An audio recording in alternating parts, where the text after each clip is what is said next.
അപ്പോ ഞാൻ ആദ്യം സൂചിപ്പിച്ചായിരുന്നു, കാരണം ഇത്രത്തോളം വിദ്യാർത്ഥികളുടെ ഭാവിയെ തകരാറാക്കിയ ഒരു ഗവൺമെന്റ് ഇപ്പോ ഈ ഒരു വിഷയത്തിൽ ഒന്നും പറഞ്ഞില്ലെന്ന് മാത്രമല്ല, മുന്നോട്ടുള്ള നടപടികൾ സ്വീകരിച്ചിട്ട് പോലുമില്ല.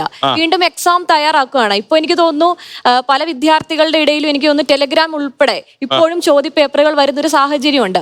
അപ്പൊ ഇനി 21-ാം തീയതി നടത്താൻ പോകുന്ന എക്സാമുകളിൽ എന്ത് ക്രെഡിബിലിറ്റി ആണ് ഗവൺമെന്റ് കൊടുക്കുന്നതെന്ന് കൂടി പറയണം. കാരണം ഇനി ഇതുപോലൊരു സംഭവം ഉണ്ടായി കഴിഞ്ഞാൽ പിന്നെയും കുട്ടികളുടെ ആശങ്കയുണ്ടോ? ആശങ്കയുണ്ട്. അങ്ങനെ ആശങ്ക ഉണ്ടോ മോളെ? പരീക്ഷ എഴുതാൻ പോകുമ്പോ 21-ാം തീയതിയിലെ പരീക്ഷ എഴുതാൻ പോകുമ്പോ നിങ്ങൾക്കൊരു പേടിയുണ്ടോ? ചെറിയൊരു പേടിയുണ്ട്.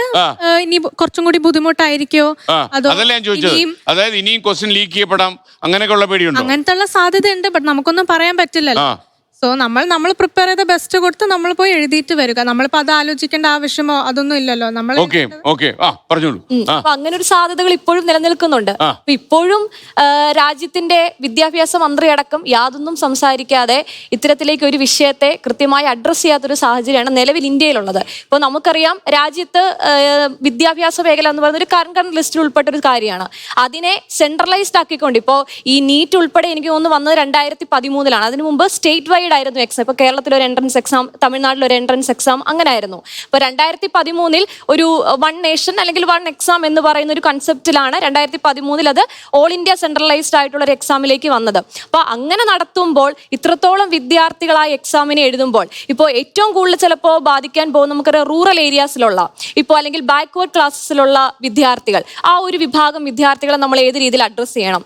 കാരണം മുന്നോട്ട് നിൽക്കുന്ന കുട്ടികൾക്ക് ചിലപ്പോൾ ഒന്നുകൂടി ചിലപ്പോൾ റിപ്പീറ്റ് ചെയ്യാനോ അല്ലെങ്കിൽ കൂടുതൽ ചാൻസ്, അവരുടെ മെന്റൽ ഹെൽത്തിനെ അല്ല പറയുന്നത്, ബാക്കിയുള്ള സോഷ്യൽ ബാക്ക്ഗ്രൗണ്ട് ആണ് പറയുന്നത്. പക്ഷെ അതില്ലാത്ത സാമ്പത്തികപരമായി കുറച്ചുകൂടി പിന്നോട്ട് നിൽക്കുന്ന അല്ലെങ്കിൽ മൈനോറിറ്റി വിഭാഗത്തിലുള്ള കുട്ടികളെ കൂടി നമ്മൾ ഇത് കണ്ടുപോകേണ്ടതുണ്ട്. അപ്പം പൂർണ്ണമായി ഈ വിദ്യാർത്ഥി സമൂഹത്തെ ആകമാനം കബളിപ്പിക്കുന്ന തരത്തിലേക്കാണ് ഇത്തരത്തിലേക്കുള്ള ഗവൺമെന്റിന്റെ നീക്കം. ഇപ്പൊ ഇവിടെ CBTയുടെ കാര്യം പറഞ്ഞു. എനിക്ക് തോന്നുന്നു നെറ്റ് എക്സാം ഇതുപോലെ പേപ്പർ ആയിരുന്നു, പെൻ ആൻഡ് പേപ്പർ എക്സാം ആയിരുന്നു.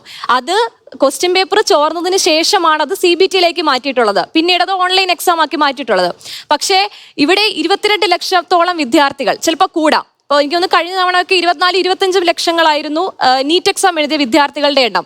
അതിലെത്ര സുതാര്യത വരും? ഇപ്പൊ ഈ +2 കഴിഞ്ഞുള്ള വിദ്യാർത്ഥികളാണ്, അവർക്ക് എത്രത്തോളം ഈ കമ്പ്യൂട്ടർ ബേസ്ഡ് എക്സാം വരുമ്പോൾ അവരെത്രത്തോളം അതിനെ ആപ്റ്റ് ആയിട്ട് അവർക്ക് ചെയ്യാൻ പറ്റുമെന്നുകൂടി നമ്മൾ അതിനെപ്പറ്റി ചിന്തിക്കേണ്ടതായിട്ടുണ്ട്.